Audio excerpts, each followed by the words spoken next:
Hi guys, this is Sam Reaper, and you're watching BJ and DG Wrestling Talk Show. Welcome back, everybody. BJ here. DG there. What is up? What is up? I feel like it's been forever since we've done this, but it's only been a week. Yeah, Not even a full week, technically. We're like 2 hours off from that. It's because usually when we do this show, we had already done a show the day before, and in this case, we did not. You were busy making your first appearance doing something. Yeah, we'll talk more about it tomorrow, but yesterday I did make my commentary debut, period, with Sideshow Pro, which we will talk about some tomorrow. But we are here tonight to talk about Monday Night Raw. And it was a decent Raw. I was doing other stuff, so there were certain things I wasn't fully catching. Same, I didn't have my full attention on it the whole time. But I enjoyed both semifinal tournament matches. I'm looking forward to the finals next week, which we pretty much saw that being what it was. Yeah, I mean, that was kind of when you see the brackets, it's like, oh, the finals are going to be Penta and Phoenix. But love the way we got there. Like all the matches were amazing so far that I saw. I didn't see any of the ones in AAA. For what? Raw? The tournament. La Parka. Yeah, and Psycho Clown, was it? Yeah, but they showed the clip of why he lost was because of an outside interference thing in AAA. I happened to turn it on when it was live and watch like 30 seconds of that match, and I was like, I can't watch this right now, and then just turned it off and watched something else. So I didn't get to see how that ended up.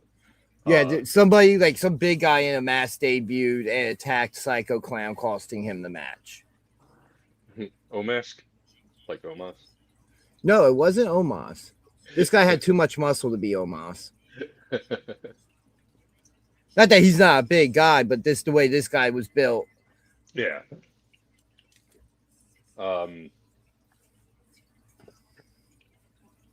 Yeah, but this tournament, so far it's been great. And I don't doubt that the finals are going. This upcoming match, the finals, it's going to be the best match of the tournament. I mean, it's the finals, so you would hope so. But it being Penta and Rey Fenix, spoiler alert, you're winners of those matches. Well, that was kind of like I said. You look at it on paper, it's kind of obvious. We've talked about it plenty. It's just now it actually happened. But yeah, let's start off with the beginning of Monday Night Raw. LA Knight comes out to open up the show. Eventually, he talks about Roman for a couple minutes in the tournament, which brings out Solo. Solo thanking him for helping him last week, which then brings the Usos out. They talk their trash talk back and forth. We get a challenge from Solo to the Usos for a tag team match, which ended up being our main event. Pretty good, solid opening just to set up the show. Yeah. It would be nice if, they'd open with a match. They did it once. They can do it again. I say it every week, and I've been saying it for the last year and a half now of how cookie cutter these episodes have been because of how they do it. You just know the first 15 minutes is a promo. It doesn't even have to be a match. Even I would take a backstage altercation. Or something, like it doesn't have to be a match, just something else other than a 15 to 20 minute long promo by whoever is going to be in the main event segment. I mean, I would even be happy with them doing an opening segment that directly leads into a match.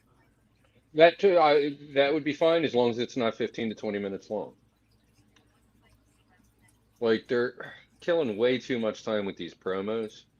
They could easily fit another match in that, and cut it in half and fit another match on the card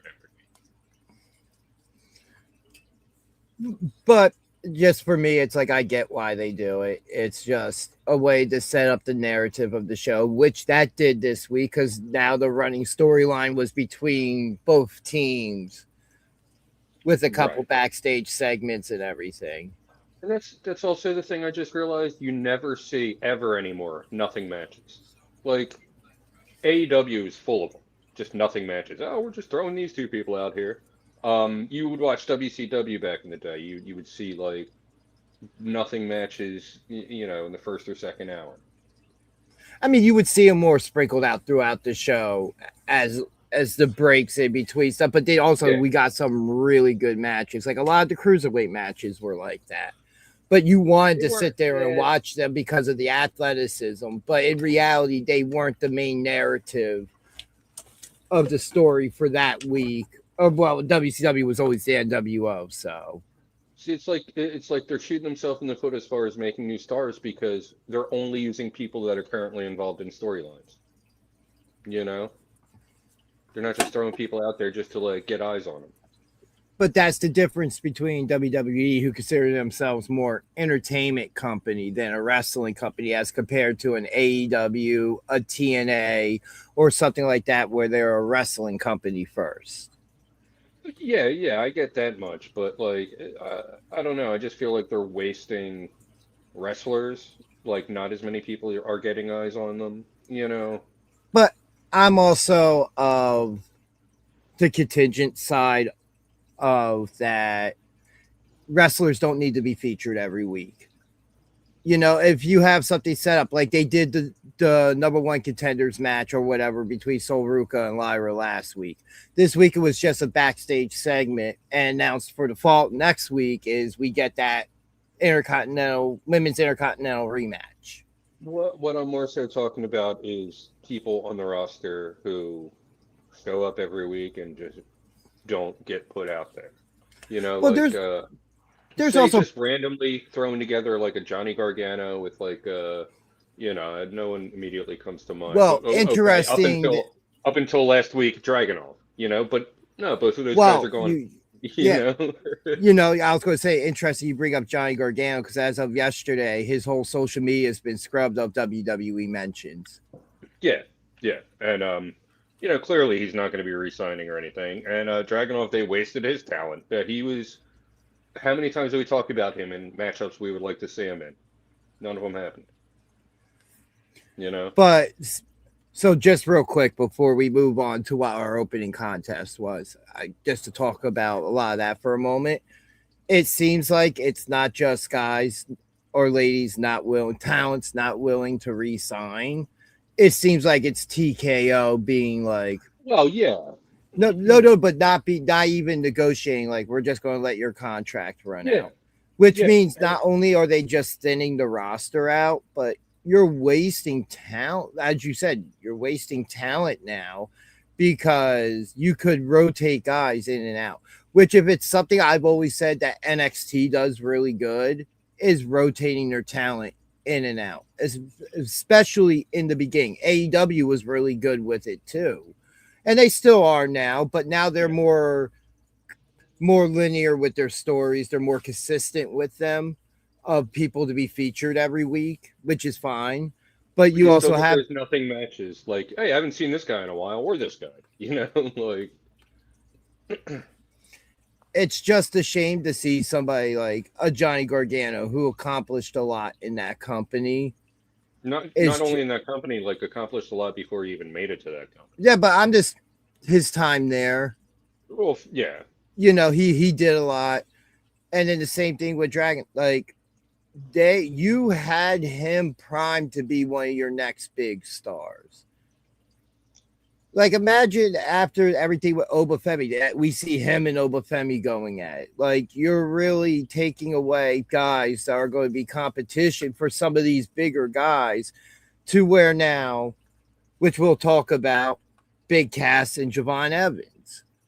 We're going to talk about that in a little bit. And it brings it back to Nothing against Big Cass. Dragunov's better than him, but you want Big Cass instead feed because he was presented great this week. I loved his presentation of his entrance, how they presented him finally coming out for a match and not just running in. Right. I thought that was absolutely great. The Dragunov presentation was always good. Yeah. You know, like him and Trick Williams feuding for that United States title would have been good at some point down the line. Oh, there's so many would have. Baron Corbin. Him and Gunther. God, would I've loved to revisit that. Reignite that feud from NXT from the NXT UK. Days. Yeah. Not and regular NXT. But originally NXT UK. Yeah. Yeah, and we're never going to see any of these matches, but we will see Dragunov versus Big Damo, because 100% Dragunov's like, yeah, I'm going to Europe. And I don't see him landing anywhere in the States. I think he's going to be in England. I think he's going to be more world travel, but I can see him being home for a bit before breaking back out onto the road. Fully like worldwide type stuff. I could see him going to Japan too. I was just going to say, I also would not mind at all seeing him go to New Japan. Yeah. I could see. And the thing is, now I look at somebody like that, and if he were to sign with AEW, that's almost like they might actually. I can see it though. I really can, because they kind of lack in a lot of the big guys like him right now with that athleticism. He would be a very good fit in MLW, but I don't know. I think that's kind of beneath him. I mean, you'll go where the money takes you. The matches are there for him. Cross, Riddle, you know what I mean? Like, I think we could see some very good matches. But, I think he's more interested in traveling and, going back home. But I'm trying to think. Oh yeah, real quick as well, because I mentioned TNA with all this. AJ Styles' son, Avery Styles, has signed with TNA. They announced that during the lockdown pay-per-view last night. And he still hasn't cleaned up any chairs. It's stupid. And in all honesty, outside the business, it's nobody's business. Right. Although we did get some of the facts wrong last time we discussed it. Apparently, he was told multiple times to help. Well, you see, even then, I've heard conflicting stuff on that. And, it also depends on just in the situation, like even Hall of Famers, retired guys just chiming in on it. It all just depends. Like, if you're told to do it, fine, just go do it. But also, there are people who are so respectable that they're just like, hey, but it should be just something naturally you do. It's just part of the process, but it just depends on whose fed it is and stuff like that, whether it has an impact or not. Obviously, TNA didn't care. But which I think is spectacular for him, because in the long run, as long as they have the WWE relationship, he's going to have access to a lot of that stuff, being able to train at the Performance Center. Right. So, hey, the kid could have a bright future at the moment. Well, he's only had a handful of matches. He's got the right guidance right now. It's just a matter of him putting in the work at this point. Ugh. But yeah, let's move on here to our opening contest of the evening. Stephanie Valkyr versus Roxanne Perez of the Judgment Day. I enjoyed this match. Yeah, it was nothing surprising. It's what I would expect for the most part. Yeah, good solid win for Stephanie, especially for her first match back since being injured her injury at WrestleMania, whatever. So I'm enjoying this chase for Liv's title at the moment. It's about time we got Becky back in that picture, which I've been talking about since WrestleMania. Yeah. Yeah, she had no business being in, the Intercontinental division. I mean, it helps elevate that title, her having it and being involved with it, though. It does add prestige to the championship that you have, because it's just like back in the day. After two-man power trip, Austin had the WWE title or WWF title at the time, and Triple H, who was already a former world champion, was the Intercontinental champion. The step backwards for somebody isn't necessarily a bad thing. It adds prestige to the title that a former world champion wanted that belt and held it. Yeah, I feel like it should be the other way around. The title should add prestige to the wrestler. Especially with an undercard belt like that. Like, you don't need to elevate the belt. It's an undercard belt. It is what it is. You need to elevate these ladies that are there, like, But not the title without prestige does not elevate the wrestler. So it's a double-edged sword I when you disagree. it's a double-edged sword when you think about it. There are cases where a title can elevate the talent, but then there's also cases where it goes the other way and the wrestler elevates the title. Yeah, but I mean, Now, my argument would be in agreeing with you that Becky Lynch maybe was fine being there, but I don't think she should have been in the picture as long as she was. I think she should have won the belt after AJ Lee won it. That's when she should have moved on. in this case, Because at that point, the belt didn't need elevation. You know what I mean? It didn't need her in the division. It needed fresh talent. but until you get that division completely sorted out, you need somebody with importance on that belt. Lyra wasn't going to carry that division. Obvious AJ. Now that's why I say AJ Lee. She could have carried that division on her back for a period of time, being that she's also a former world champ. Well, what would they would now consider former world champion? She didn't have enough left in the tank. Well, I think she's just part-time. That's all it is. When they need her, she'll show up because she signed a multi-year deal. Right. But I can't see her like having like an every week 2-month-long feud. You know what I mean? Like involving like matches every couple of weeks. I feel like her once every couple of months match is all we're gonna get from her. And I mean, that's why she didn't hold the belt for long, because their planned thing is to use her as a special attraction and not as a weekly person. But like I said, at the same time, I wouldn't be surprised if we didn't see her wrestle another match. I think we'll see her back. It's just a matter of when we see her back. I would, like I said, it all just depends on what they have going at the moment. We know, like I said, we know she signed a deal that was for more than just till WrestleMania when she came back. That information's out there. Yeah, but just in the end, the way that the division's still fresh. You know, the division's not all that old yet. And if we look at just the names right now, Lyra was the original. Then she lost it to Becky, if I remember correct. No, Bayley never held that title. So Lyra, Becky, AJ Lee, Sol Ruka, and then Raquel. The only 5 people have held that belt. And the most prestigious name on that would be Becky Lynch, and AJ Lee won 1A at the moment.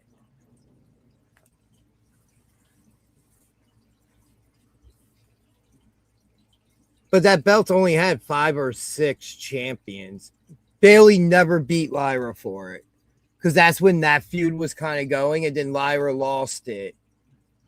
And they went back to their weird tag team thing.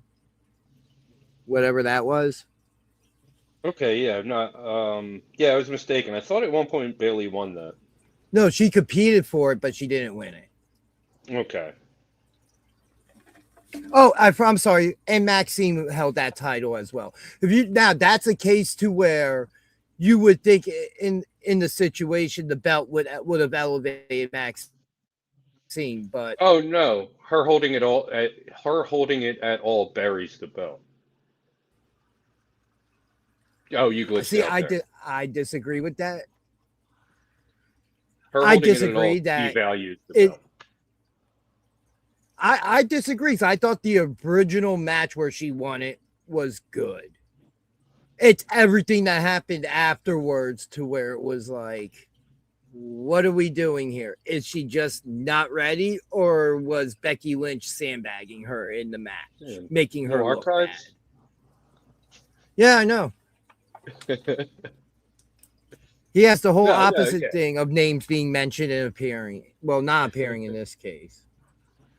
But just the case of the title, titles need to have that moment where somebody who's been higher up on the card. Because think about it, who's your most, Oh, obviously, yeah. but I'm going to say this.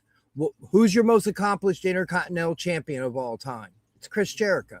Chris Jericho's held that belt more than anybody else. And in between those reigns, he also had world championship title matches. He won world championships in between all that.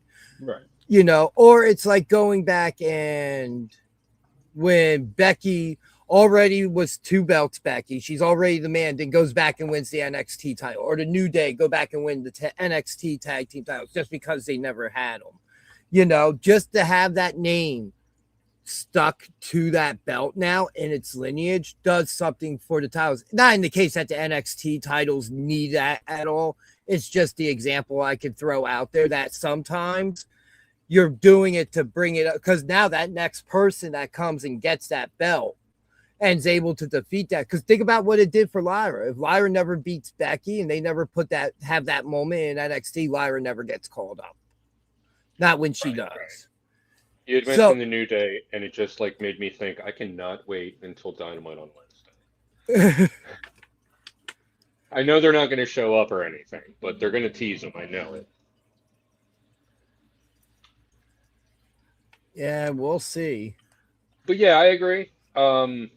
It's a very much double-edged thing when it's a catch-22 when it comes to championships, because when you toss a championship around too much, now it becomes a prop. It doesn't have any prestige when the belt's constantly hopping from one person to another.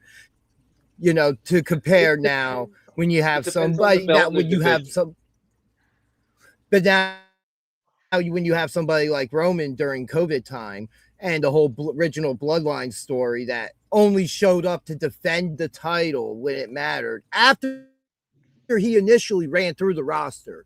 I will make that clear because during COVID, before they went fully back on the road, he ran through the roster. There was no I will stand by and story. If I was the champion, I'm not showing up neither until they present me with a challenger. If they're not going to give me challengers or strip me of the title, and then they made as part of the contract in story why it was like that. So at least we had an explanation. Whether fans like it or not, that's a different story.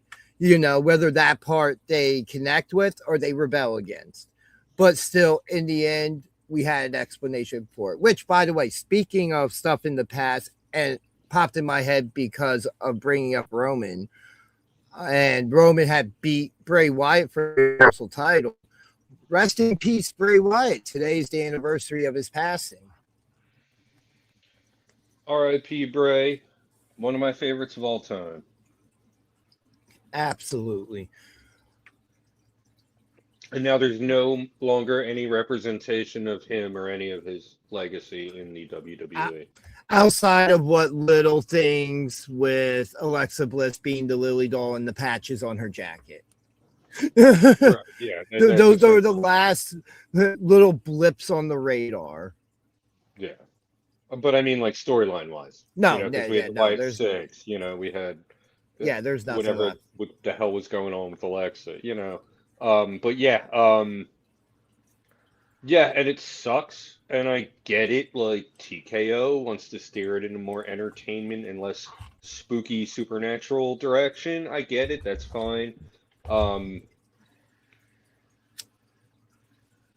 You know, but it really sucks that we're not going to see anything like that ever again. in WWE. And honestly, I think AEW, like, that wouldn't be the right place. It just, there's not really a place where that would work right now. Or I can't see it ever, something like him would ever work somewhere. It's all about how it's presented, and we don't live in an age no more where gimmicks like that truly work in mainstream wrestling. Like Right, a gimmick like The Undertaker today, debuting how he did in '89, would not work right. today. Like Yeah, you might never get will. it over, it'll get over, like it'll be fun, but you're not going to buy the kids aren't going to buy into it the same like I did as a kid. Like, oh, this is some dead man being escorted by some weird dude with an urn. No. Like, First it was Brother Love. I'm just thinking like my first thing of The Undertaker was with Paul Bearer. Right. No, yeah, but in his debut, yeah, he was Yeah, his accompanied by debut was with Brother Love. Yeah. But I'm just saying, you bring this guy along, you have Paul Bearer with him, who does this spooky, annoying style voice, which just helps push the gimmick further. To where today, something like with the Whites, a lot of it was grounded with reality. Just like another right, example but of a still gimmick, supernatural. but another gimmick that wouldn't work today, the Three Faces of Foley. That would not work in Right, mainstream today. right. Yeah, it's too And grounded now. It's not as fantasy anymore. a lot of it is now reality based. Hmm. And that all started with the curtain call, but that wasn't Did the you? end of it. That was the beginning of the end.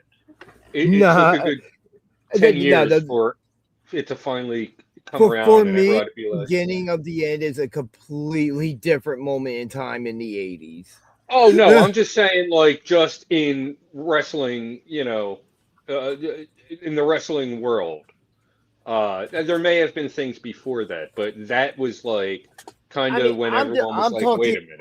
I'm just talking about a certain car getting pulled over with two guys who were feuding with each other, and they get arrested. So that. Hacksaw Jim Duggan and Iron Sheik. Yeah. Not the car For that got me, pulled over with Rob Van Dam and Sabu. That was a much more fun car. yeah, because at least they were friends and they actually traveled the road together. It just sucks that derailed But yeah, the return of ECW. that was like the seed planted. The curtain call was like, oh wait, maybe we have something here. And then, like, it took a while for that effect to come to full fruition and for the average person to be like, I mean, part of the curtain call thing too is that should have never been seen by the public. A fan got into that house show with a recording device at the time, which was not a cell phone, which shows how old of a story we're talking about here. yeah, and which And back then that was completely illegal to bring video cameras I mean, into it still events. is now. There are some companies like NXT, you can take pictures, but you can't take actual videos. How would they know that though? I've been to live events where I've had security say something to me when I have my phone up and I'm taking a photo or something just to make sure I'm not recording. So it all depends on where you're sitting, if the security guard even really gives a damn. Or Yeah. they get radioed in because they see it on the cameras or something Right. in the back. So stupid. But otherwise, with the curtain call, that was never supposed to be seen by the public. Right. And Well, that's not the whole why public, just about a couple Triple hundred H people. was the only one that got punished for it because Hall and Nash were on their way out the door. Vince couldn't punish them, and Vince wasn't punishing HBK Yeah, at he the was time, his who golden was his boy at top that draw. point. Yeah. Yeah. So it fell on the Triple H, and Triple H had to eat shit for a couple years before building back up. And then we got the whole DX angle, and the rest is history from there. Yeah, and now he's married to the boss's daughter, or his old boss's daughter, runs the company himself, has made some questionable choices, but Yeah, in the end, I'm convinced somewheres that he's only in charge of actual booking. And when it comes to contract talks, he has some say, but in the end, the final say comes down to TKO. I Because agree. Yeah. because the like I get that he's the face of it. You know, they made sure to have him front and center. And even when you see him at like press conferences or something now, you see that he's trying to say the right things, and at the same time, he kind of can't. So he has to say just what can be said, and pretty much more than half the time, let's be honest, the majority of internet wrestling fans who get online and just want to trash talk everything, overreact to everything, or because their favorite person's not getting pushed, it's an automatic burial, Right. Yeah. which Well, most we don't fans know don't about even understand. how quick the internet is to react to. Oh, my favorite wrestler wasn't on this show this week. He's getting buried. Like, we all know. Just like I'm assuming that if I went online right now, there's going to be people saying Javon Evans has been buried. Yeah, I could definitely see that. I think it's the other way around. They're just burying Cass. I don't think Cass is being buried neither. Like, because that's the complete wrong use of the terminology. Yeah, Javon Evans is just the first victim among many until the way it seems like is they're waiting for some storyline to end so that they can insert him and give him a bit more competition. But right now, it's an introduction. Not everybody gets the Brock Lesnar or Obafemi or these big guy style introductions of just the instant monster and the instant heat. Yeah, it bothers me though that his introduction is, "Hey, look, I can beat up guys half my size." Well, what I'm waiting for is the guys that are all half his size to all actually turn around and go after him. Because now that That's makes not. for something interesting. You know, the bully has to now deal with the ones who were bullied by him. I'd rather see like a guy like Hobbs go up against him. A guy like Jacob Fatu, Rusev, no, I'm thinking more guys like his size. Like not his size, but like big.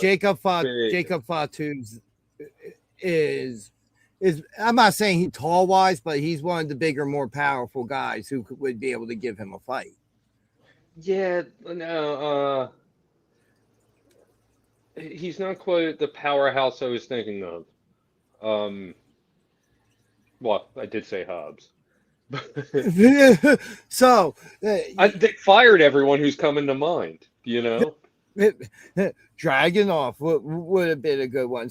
I'm hoping somewheres along the way we get somehow, if they're able to build him up and Cass does get over, a Gunther Cass match. I think could be pretty. I think they could work together because they're pretty stiff. Now we're talking. They're now, pretty stiff like, workers.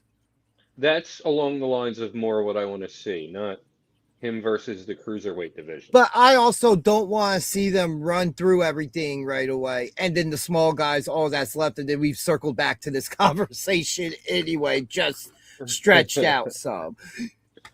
You know what I mean? It's like, it's just like if you were a new guy debuting, he's starting at the bottom of the ladder at the moment, you know. And who's typically at the bottom? It's the smaller guys. It's not the bigger guys. Bigger guys are at the top of the card, you know. Not Which always. Speaking of some of the bigger guys, and I brought Not up always. his name. Otis. I don't want to see Cass and Otis. No. But I'm saying, I'm just saying, the bigger guys aren't necessarily always at the top of the card.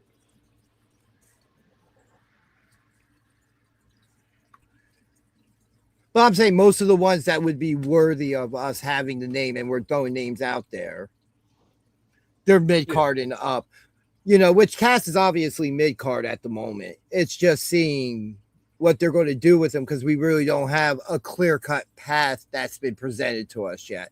Which it seems like we might get. It seems like they used him as an in between to do Javon Evans, a feud with JD and Dominic. Yeah. Which we'll just skip ahead real quick since we kind of stumbled into it. Big Cass Yeah. defeated Javon Evans, which they had a decent match. I liked this fired up Javon Evans. I liked the whole, like as I said at the top of the show, I really enjoyed the Big Cass presentation. And I like the idea that he got his lip busted open during the match. To be perfectly honest. I don't know if that was written in. No. Like, regardless whether it was written in or not, that's not the point. Because it shows, like, hey, this man can still be hurt, but it wasn't enough damage. You know what I mean? Now, because we're not talking about the Crimson Mask here. It was just a busted lip. Yeah, it wasn't a blade job. No. It wasn't blood packets all under the ring. Dude, I've been looking for a drink. I set down next to me before we started, and I haven't been able to find it. Pete probably hit it on me. Is it in your lap?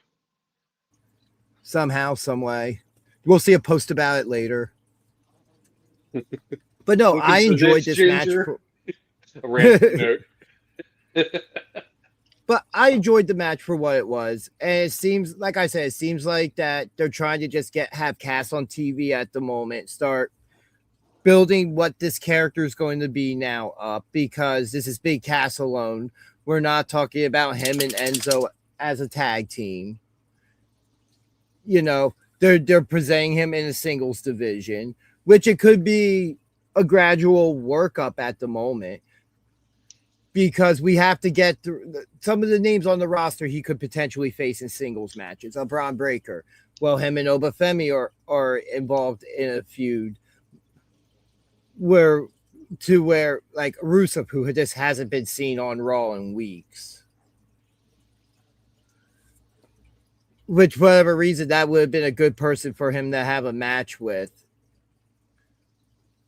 Yeah.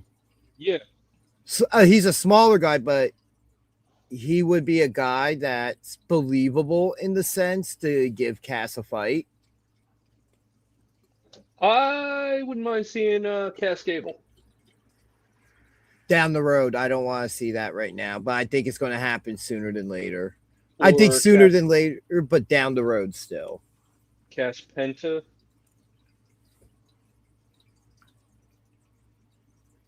So here comes my problem with that. You have the argument with Javon Evans. Penta's kind of goes deep. Penta might have more experience in the situation, but I'm still looking at it as the big guy you're posing as a monster, taking on one of your smaller cruiserweight-ish guys. See, that's the thing, though, because Penta next to Cass looks like a cruiserweight. And he also, like, kind of shares the move set. He's just got a little more bulk to him. So that's just, again, it's another catch-22 situation. You can only do the small guys for so long. Mm-hmm. Before it comes to, like, all right, now who's he? When's he going to call out somebody worthy, or he's just going to step up, and go after the likes of an Obafemi or a Braun Breaker, or somebody that would be the name to put down to solidify yourself and get yourself into the title conversation. Again, it's a wait and see kind of thing. Like, we'll see where this is going. Just initially, off the bat, I'm not liking the way this has been told. We're still very early on. I feel like it's, again, how long has it been since he was in the company, So I feel like it's more of a reintroduction to him. 8 years, I believe. Yeah, so I feel like it's more of like the reintroduction type deal of we're reintroducing him to the fans of this product who might not have been fans of this product 8 years ago. Except it's not a reintroduction. They've just brought him back as a personality-less, one-note guy. Most big guys are just big guys. He had personality when he was around before, and it wasn't just Enzo. Like, he had his own personality going on. We saw that in AEW as well. But again, it's the reintroduction. We've seen maybe 2 promos for him, both of them being backstage, which means they could have still been pre-taped. They might not have necessarily been a live moment in front of the fans. So we're 3 weeks in now. Like, I still don't feel like I have a big enough of a serving to lean one way or the other yet. I'm still kind of in that gray area, as in it's the reintroduction of him. I would assume that right now, just on a safe call, it's 50-50 of fans who remember him and fans who weren't fans of the kids who weren't watching or might not remember a lot of the Enzo and Cass stuff from that time frame. My point was, though, it's not really a reintroduction when they're just stripping away everything that made him an individual and just being like, oh, he's just a big dude. He's just an angry big guy now. I mean, it's like not I a said, reintroduction. It's like we took this guy and we took away what he was, and now this is what he is. well, you don't want if it's one thing I would have hated to see was him come back as that character, that version of the Cass character, and not but not have Enzo with him. If you're going to bring back that version, you have to bring back Enzo with him, even if it's just in a manager role to be the talking piece. He was fine without Enzo on the main roster. Well, he got himself fired, but yeah. I mean, he was fine I when agree. They started trying to make him the big guy, and have solo feuds. That was fine. He just got himself that's fired. what we're like. I said, that's what we're waiting for. We're waiting to see when he finally gets actually put into a storyline where now the whole picture has to be put together. We're 3 weeks. Oh my God! He got fired for beating up a little person. This makes perfect sense now. This is the character. He's just continuing where he left off, beating up little people, except they're a little bigger. So he's beating up medium people. He's moved up. He has evolved. Well, see, there we go. Moving on. So there was a backstage segment with Ray Jr. I wasn't looking at the TV, so I didn't see if it was Penta, Ray Phoenix, or Dragon Lee that he was talking to. You glance over and you still can't tell. You got to be like, no. I glanced over and the masked person walked off screen, and I didn't see the mask. Hold on, let me see. I'll look it up. But I have it pulled that up. was where Javon Evans attacked Dirty Dom and JD, which Dirty Dom and JD attacked Javon Evans after the match with Big Cass. Because Big Cass looks up you can see him looking up at the screen and sees the attack. I think it was Penta. That's why I had his name first, but I wasn't sure. Because when that happened, we also It went to the Ray Phoenix Dragon Lee match. Right, but yeah, I think when that happened, they were about to go out to the ring. Or maybe they were like, because there was one point where they showed both competitors like preparing. It might have been like around that time. Yeah. I don't know. But yeah, next we get our next match of the night, semifinal number 1 contenders match, Ray Phoenix versus Dragon Lee, and I absolutely enjoyed both tournament matches tonight. Yeah, I mean, it was as lucha as WWE gets. And this just brings me back to a bit of a point that I've made for years. When WWE wants to feature cruiserweights, they do it in such a good way. Why is there not a division for these guys? They tried. It failed. Well, they did it wrong. I'm about to say it didn't fail. They just 205 Live. It should have never been its own show. Because that would be an example. No. It should have never invaded Raw for so long. Well, no, it should have just never been its own show, period. I have no problem with it being its own show as long as it's done well. Yeah, so my issue isn't that it had its own show. My issue more became that good because that's a show dedicated to featuring these high-flying, smaller guys. I'm all for that. My issue is where we start getting these guys and The only time that title got true recognition was because you had somebody who could talk on a mic like Enzo hold that title. That title got the numbers for 205 Live went through the roof when Enzo had that title. And then after that, everything else in between, it was just either a steady decline or it just never got back there. Now, I'm not saying Enzo was the greatest cruiserweight champion that they had. That's not what I'm saying. I'm just going by the numbers of it being, you got eyes on the product. You did exactly what you wanted to do.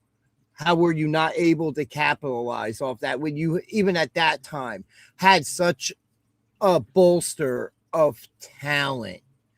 You had the clip loaded with cruiserweights to go out there across all the brands, even without its own show, and have a situation, especially 10 years ago, where a brand split wasn't even existing because everything was a super show, and you could have built a legit cruiserweight division across your brands.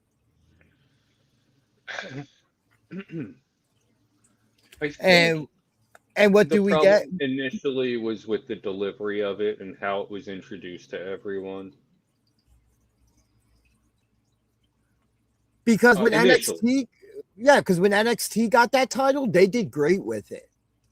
Exactly. Like, yeah, those were like the days of 205 Live that really stand out when it was paired with NXT and not Raw. Well, 205 Live originally was paired with Raw on the road. After they dissolved the 205 Live show, and then NXT, they just gave the title to NXT and let one of their guys win it and hold it. Yeah, and then the title just became the NXT Cruiserweight Championship, which I believe eventually unified with the North American Championship, if I remember correctly. No, that unified with. It wasn't with the NXT Championship. I know that. Right. No, I think it was. No, the NXT UK merged with the world title. Yeah, I did both those titles. Yeah, no. It might have been the North American. Didn't the No, they unified it with the North American Championship. Yeah. You're right. Okay. When Carmelo Hayes won it. Hayes won it when he was North American champion, and they unified the belts. Yeah, that was way after I had been watching. So yeah. Now we're talking about just real quick before we move on with this championship. TJ Perkins won the championship at the Cruiserweight Classic in 2016. Yeah. Who did he beat? Mustafa Ali? I believe so. Or Cedric? No. And Cedric the title was retired January 4th, 2022. So this title was around for 5.5 years. Not even. Yeah, the first year or two it was represented on Raw, and then it was defended across Raw, 205 Live, NXT, and NXT UK. SmackDown never had a Cruiserweight Championship match. Right. They never had any Cruiserweight, like any people from that division on their show. No, I think they had people from the division, but they would just go to 205 Live and were a part of that show. Because I want to say Drew Gulak was a part of that at one point. Tony Nese. Yeah, you're Tony right. Nese. Yeah. Yeah, but there wasn't a lot of 205 representation. No, because they started relegating all those guys to the show, so we never saw them unless a name held it or somebody who got the mainstream exposure. Like an Enzo, who for whatever reason got mainstream exposure because he could talk. You brought up Gulak, and I couldn't help but remembering at the SHP show when Gulak started climbing the ropes to do a top rope move, and someone in the crowd yelled, "No fly zone!" And I'm not about to say what Gulak's response to that fan was on air, but it was pretty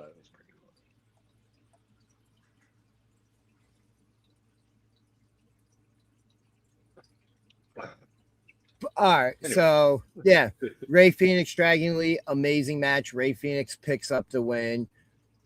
As soon as Ray Phoenix won that, I'm going to be honest. Dragon Lee hits the Styles Clash. I thought he had it at that point. Being perfectly honest there, I thought he really had it there. Because I thought that would be a nice twist to it. Like, all right, everybody's expecting the Lucha Brothers to be in the finals. Hey, all right, let's throw them a swerve here and make it Dragon Lee, you know? If they had played up the AJ association a little bit more in the last couple of months, I could see that happening. They But play it right, up every week when Dragon Lee has a match. They mention AJ Styles every time he goes for that Styles clash, and they former tag team partner, former tag team champions. you're talking commentary. I'm not talking about commentary. Well, Like, commentary's the one who's the storytellers when the guys are in the ring. So no, it the does guys in the get ring are the storytellers. so is commentaries also the storytellers. What I'm saying is, um, they've mentioned the association, but like they haven't really followed up on it. Like we have seen a little bit of In Dragon the Lee using AJ Styles Yeah. moves here In and the there. case, it's just the only thing that I feel like has to be brought up is the association because it's still fresh enough that people will remember he was a tag team champion. Now, if we're talking about a year from now and this was happening, all right. Yeah, no, then it's not Then going to maybe work. Dragon Lee bringing it up real quick. I'm just recapping history. But let's talk about the contract signing between Oba Femi and Braun Breaker. Boy, they're really in this storyline playing up a real emotionally hurt Braun Breaker almost. Yeah, like I he was feel kind like, of coming off like a little bit of a bitch. yeah, like really whiny about Paul Heyman's stuff in the situation. Like, Paul Heyman doesn't have to be associated with anybody. I like the idea of what he's doing right now. Oh, he's just being a good promoter. Not just that, he's giving Braun Breaker an opportunity to prove himself. Oh, should I still be managing you? Prove to me why. Beat the guy that retired Brock Lesnar, then we'll talk again. Right. You know, because while he was gone with Brock, what happened with Division? Oh, you guys lost the tag team titles and you had to bring in a blonde toothpick to help get them back.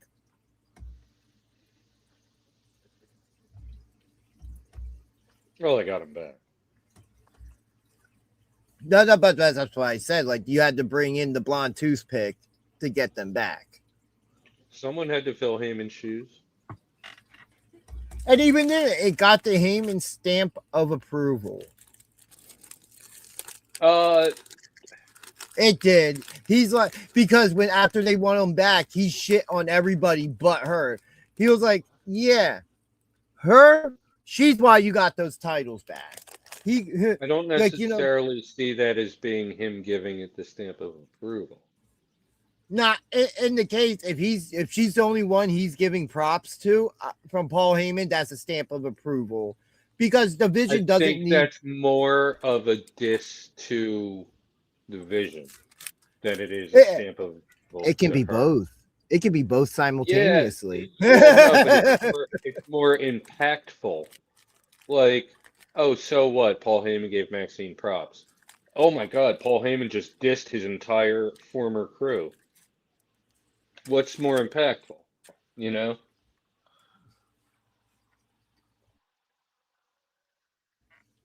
But in the end, I don't see him going back to the Vision. No.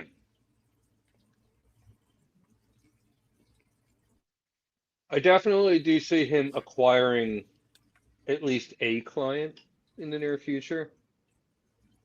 I have no idea who that might be, but something Honestly, tells me it's going to be the winner of who. So if it was me, and I would love this, but it's not needed, I would just not him be the voice for Obafemi, but just be the guy for Obafemi who's in the back getting the matches for him, getting him back to where he needs to be. You know what I'm saying? Just as a legit just manager, not the Oracle, not a wise man. Okay, the Not in. problem with that is Heyman doesn't manage faces. Well, I have another option, which would be very interesting. And I saw a post online of somebody speculating it, and I was like, I can kind of get behind that. Cody Rhodes heel turn, and he has Paul Heyman as his manager. I did see something about that. No. Why would you waste Heyman's talents like that? Like, Rhodes would be a good enough heel on his own. Why He did doesn't you? need Heyman. But the way I feel like the way things have been playing up with Cody lately is that he's getting to a point now where he's going to start burning bridges. Like, Right. so I think it would be an interesting twist. Does it last? Would it be long term? That's a different story. I could see Heyman turning on him, and that would push him back to the babyface eventually. But the same conversation there that the point you just brought up was how I felt about him being paired with Roman in the beginning. Was like Roman didn't need Paul Heyman, but it made sense as the story went along. All of a sudden, we're like, "Oh wow, yeah, that's right." Heyman had all these connections with the family previous to that. He was on So the it wasn't road. the necessity, it was the previous connection. But what connections, you know what I mean? Well, he does have connections with Cody, obviously. Yeah. Now, if you were to ask me what I would really want to see happen, and it's not going to happen, a new version of the Dangerous Alliance. Let Paul Heyman build a new stable. I mean, sure. I'm just picturing Heyman's promos like with a heel Cody, like, your father was a good man, and he like. I'm just picturing like, yeah, no, that would really work. But Keep there's something there keep with bringing Cody. Dusty into it. Yeah, it's like there's something there because we've seen their interactions in the past, even in the feud with the Bloodline. There was always respect for Cody from Heyman.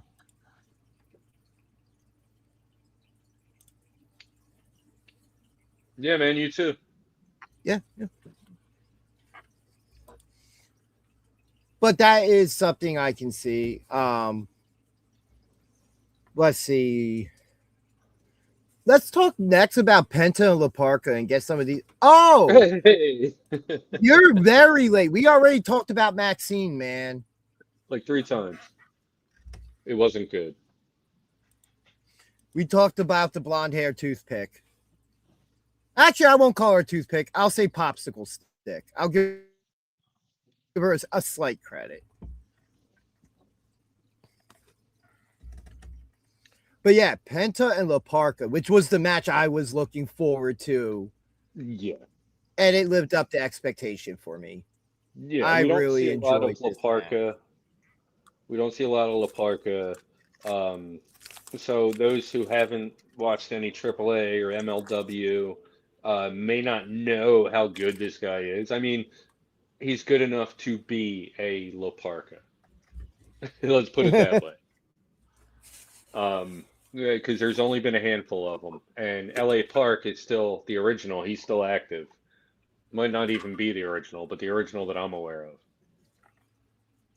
Oh no, she's getting love from Austin Theory. Or what's her boyfriend or whatever in NXT, something Hendricks? Yeah. Cam Hendricks. Yeah. There we go. What was I on about? Penta, La Parka. Oh yeah. So this obviously not the same La Parka as back in the WCW days, but part of the same lineage. The average fan doesn't know how good La Parka is, so that's what made this match. I feel like if I didn't know how good La Parka was, I would have been all over this match. I would have been absolutely loving this match. And then I did, but I kind of knew what I was in for with these two. Oh yeah, definitely. Like that's why for me, sometimes it's like me knowing what I'm in for doesn't affect anything. I just don't like having myself amped up for a match and then having the big letdown from it. True. And where this was not the case with either of these matches.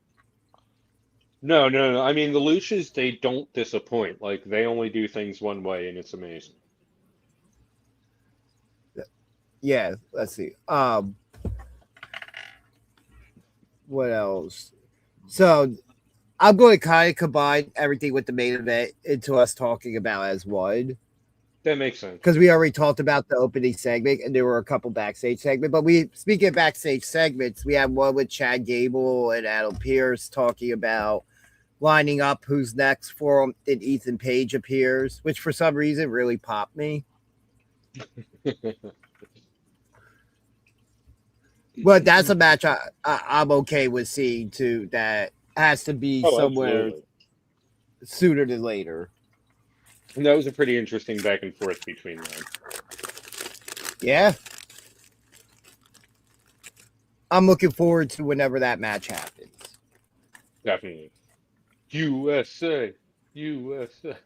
Then we had a backstage interview with Stephanie Vauquier, which I had to leave the room during that. So I have no clue really what was said. Besides, I'm assuming she's chasing down Liv Morgan in the title. I don't know. They didn't have subtitles, so I couldn't understand it.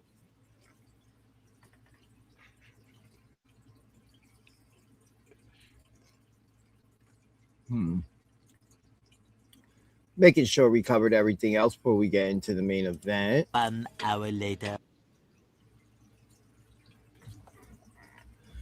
So yeah, we saw before we get into the main event, we had a couple backstage segment, one with the Usos and Jacob Fatu, where he's still not going to listen to him, even though they are made men now.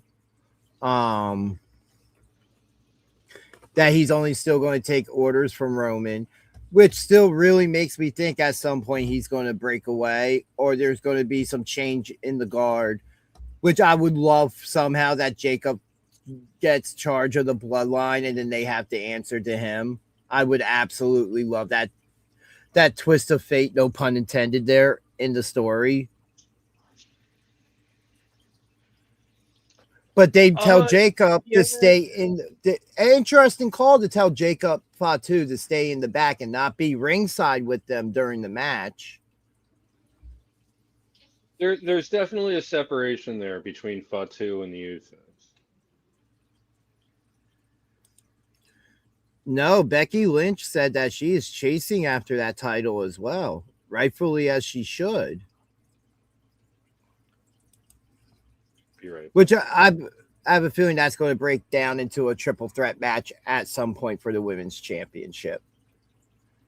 And hopefully they get that belt off Liv, because it's been a disaster of a 100+ day title run with one title defense.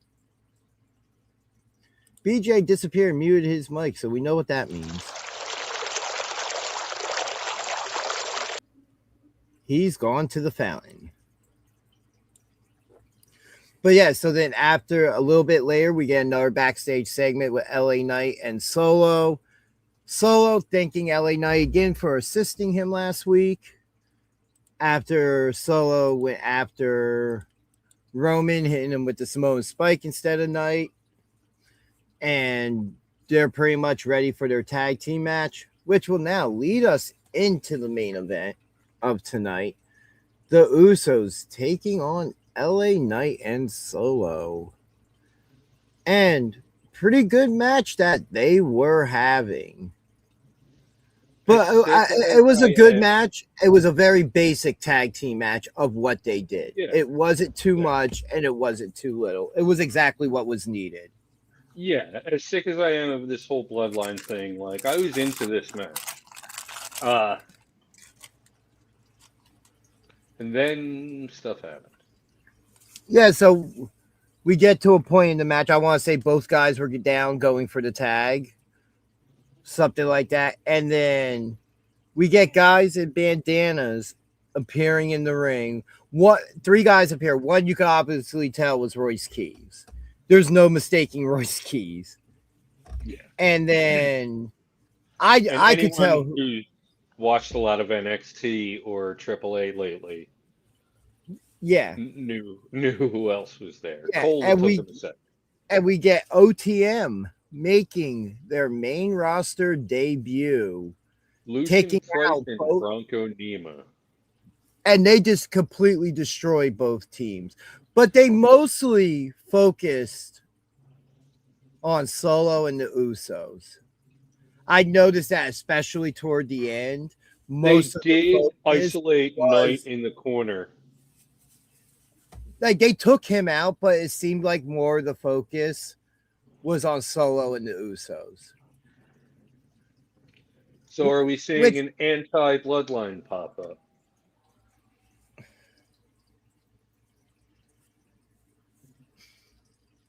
you know, I'm not necessarily against that. As far as the Usos versus OTM, absolutely. It'll But be interesting to see. oh yeah, you would glitch there.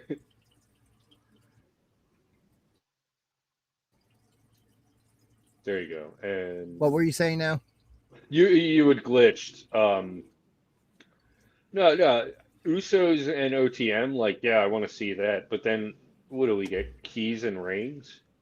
Like, I Well, don't I get would that. assume that no, I don't feel like it's Keys Reigns. It's Keys and Jacob.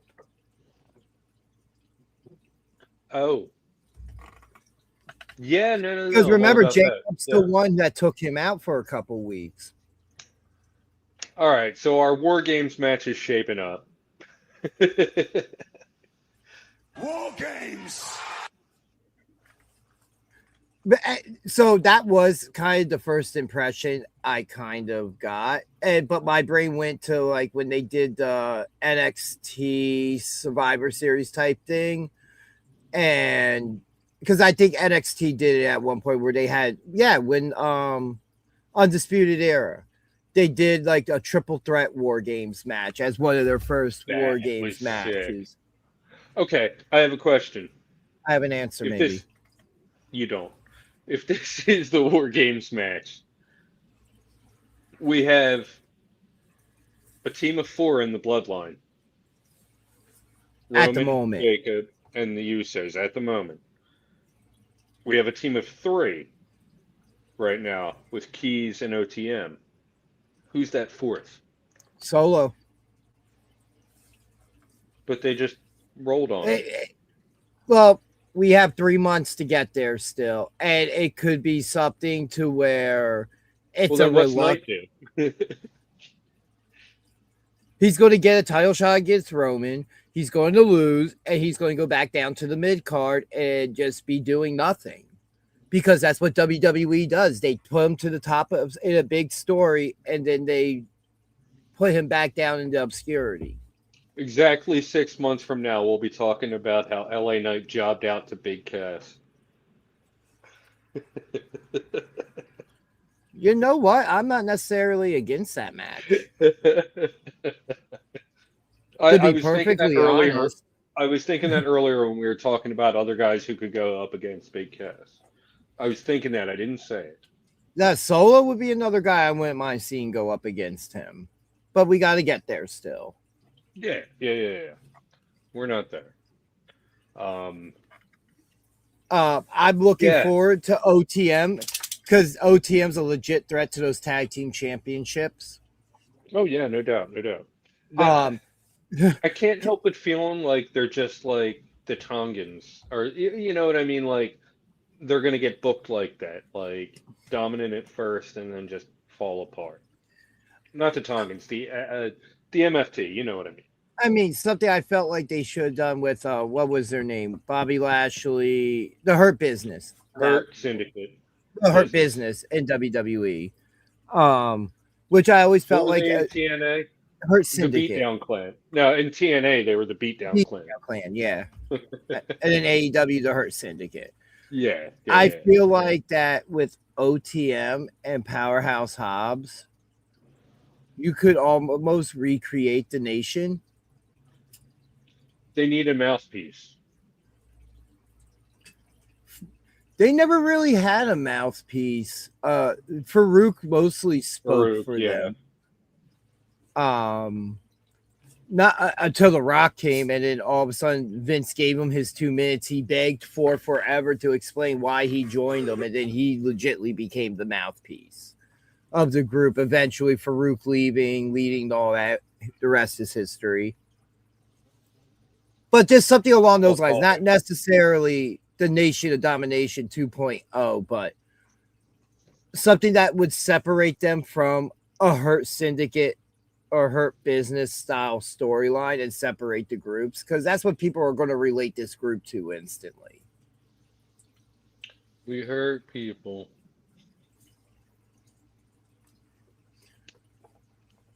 But I like the way that beat down at the end, and I feel bad for LA Knight, who looked like that when he was laying on and through the ropes to the outside, and that shot with the steps. Yeah. Oh, I'm sitting here, I'm like, oh, that was unprotected. Oh, that looked like it hurt. But it does seem like the trajectory for LA Knight right now is Roman. We just have to get past Mexico in a couple weeks first to start to build up to that. But then he's going to lose and be back in the mid card. All right, we were saying this. What if the unexpected happens and LA Knight does become world champion? Well, Roman's just going to win it back in the next couple of months because we have Saudi Mania coming up. And the Dangerous Alliance should win that. Just saying. I don't even know who I would put in that group just looking at it. Obviously, just seeing what's currently going, I would love to see, which I know these words come out my mouth a lot, but Obafemi Braun Breaker no contest, which fuels the formation of the, like, wow, imagine if we were in the same faction together, which starts the demise of the division, like the slow burnout now of the division, because after Seth Rollins got done with them, now I have another theory for their match is that when Bronson Reed returns during their match?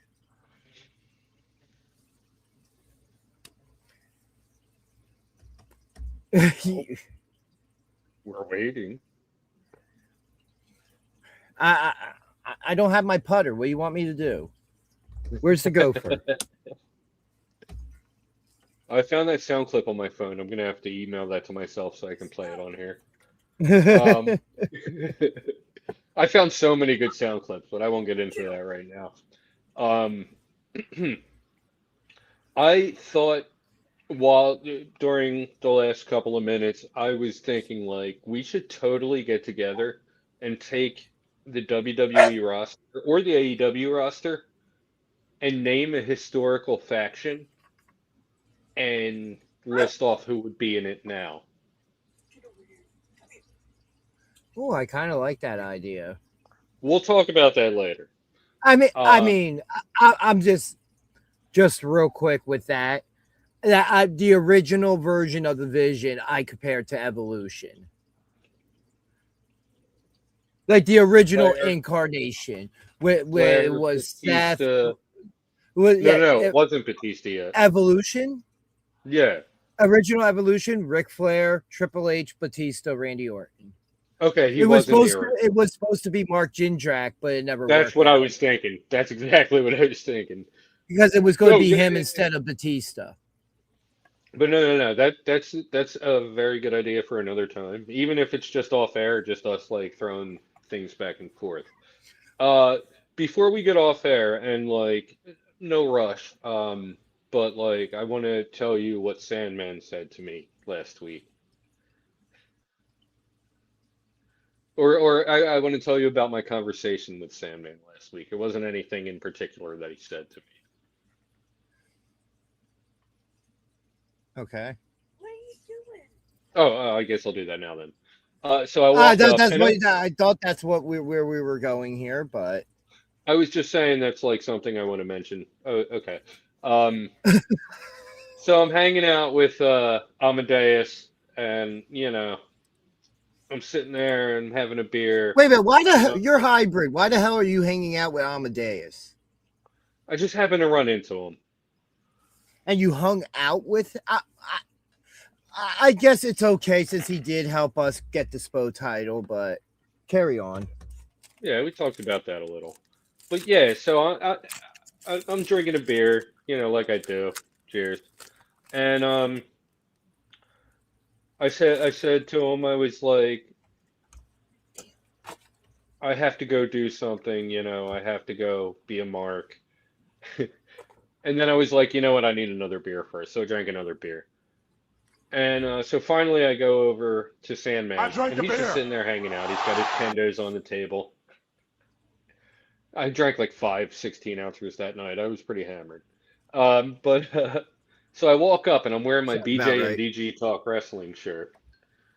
And Sandman looks at me and he goes, "Who's BJ and DG?" And I was like, "Well, I'm BJ. And my co-host, who's not here right now, is the Danger Ginger." And I only mentioned Amadeus to pop archives. Um, and so Sandman's like, "What's that?" Right? And I was like, "Oh, well, we have a YouTube channel and as well as, all kinds of other social media accounts, and we do live streams every week, mostly talking about the local indie stuff going on in South Jersey. But we talk about mainstream stuff too." And he's like, "That's pretty cool." And that's all. That But just like he saw the shirt, he asked about it. I was like, after that, I was just like, dude, you were a huge inspiration to me in my teenage years, man, and just in wrestling in general, like you were one of my favorites, man. I have your shirt from '96. I should shut up now. And he was like, "Yeah, man, I get that a lot." Well, while we're here real quick, and I just received a message from somebody that just saw pop up on my screen. Sandman? Tomorrow night, Indie Spotlight. Yeah, we know We will that's gonna have happen. well, yeah, we have the honor of because interesting enough, the last 2 weeks now that hybrid team hybrid, we have 4 new members. One of them, two of them being high fashion, who were on last week. This week, the other 2 new members will be coming on in Mother Enlist and Sam Reaper. Day of the Dead will be joining us. And make sure you pay attention because there's some interesting news on how this deal to bring them to hybrid came about.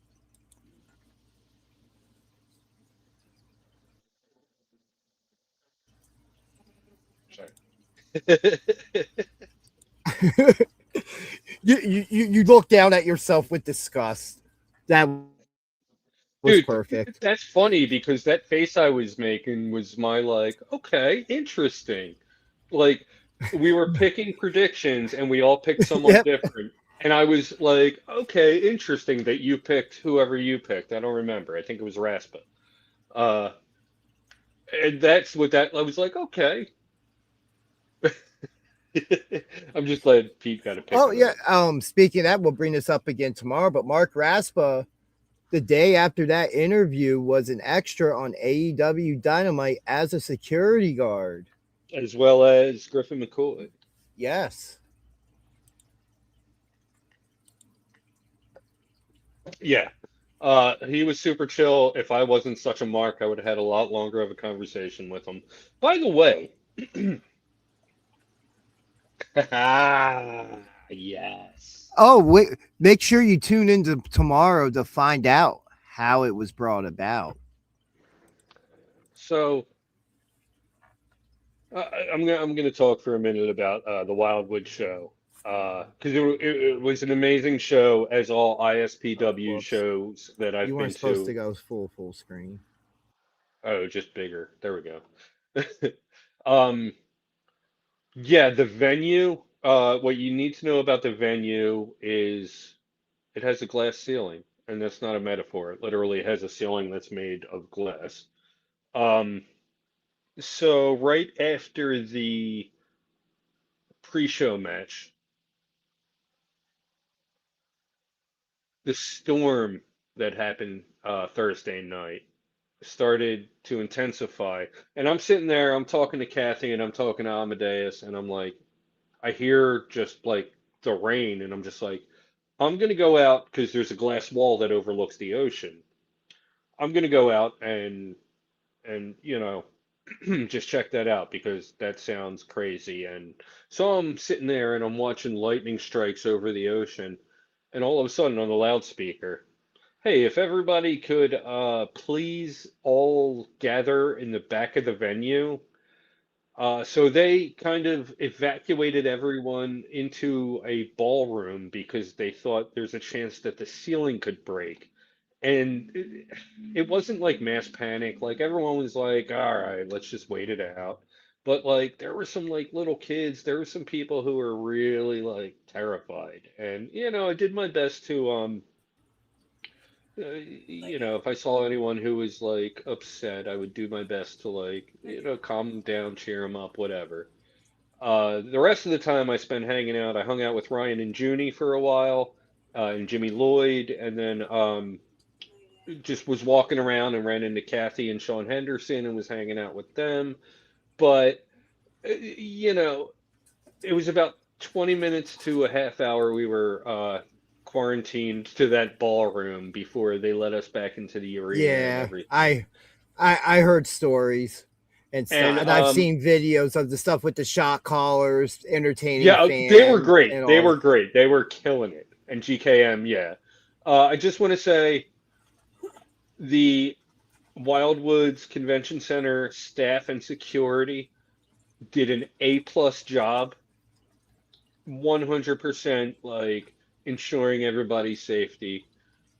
Even if the big thing didn't happen, you know what I mean? Like they made sure that if anything was going to happen, these people were going to be safe. That's always good to 100%. hear.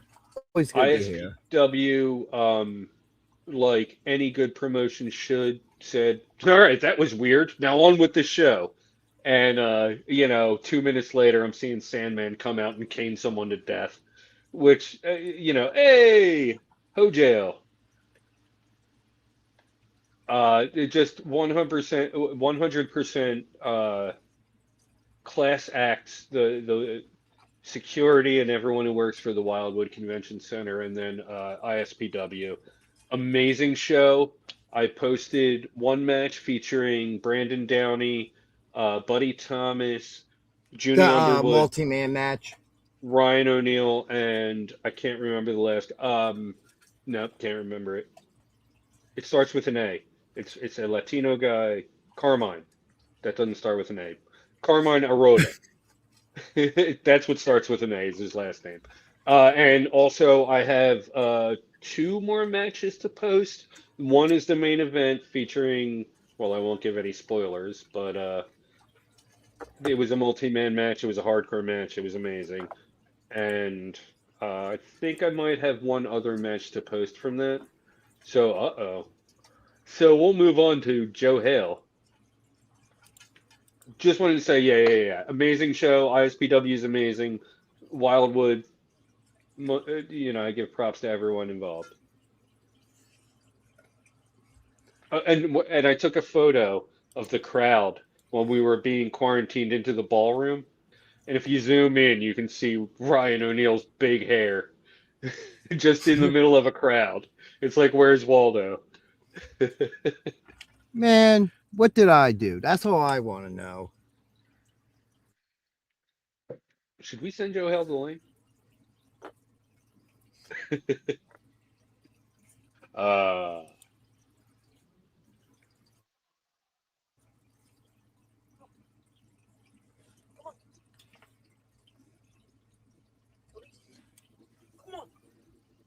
Wait, what?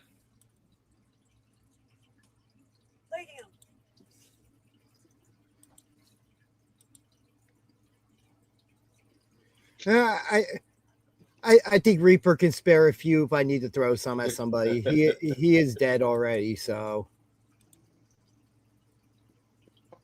Now I want to play Castlevania.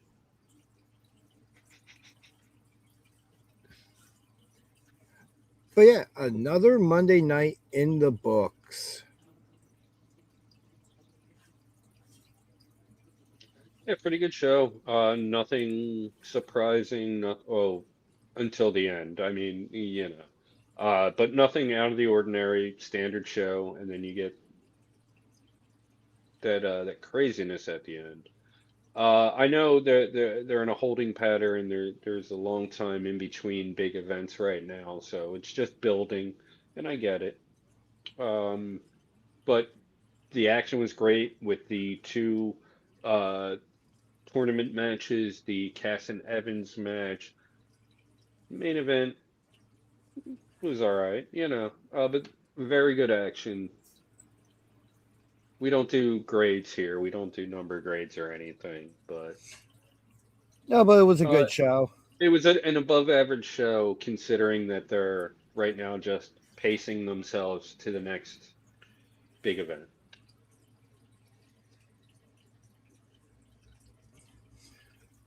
But yeah, we are back again tomorrow night. An Yeah. episode I'm looking forward to and getting to talk about how all this came together.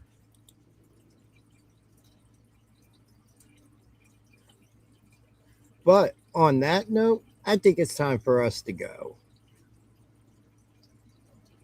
Typically we would still be waiting to go live. We had early roll this week. Next week We we'll be wouldn't back. even be we wouldn't even be backstage yet normally. No, I would, because I usually use today to set up for tomorrow. I usually jump in about 5 minutes after 10. But yeah, catch us tomorrow. As I said, we'll have Day of the Dead on. We will be You do not wanna miss it. recapping Jump the Shark.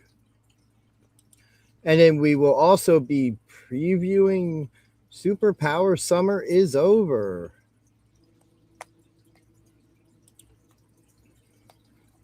But until next time, I am the Danger Ginger. That's BJ over there.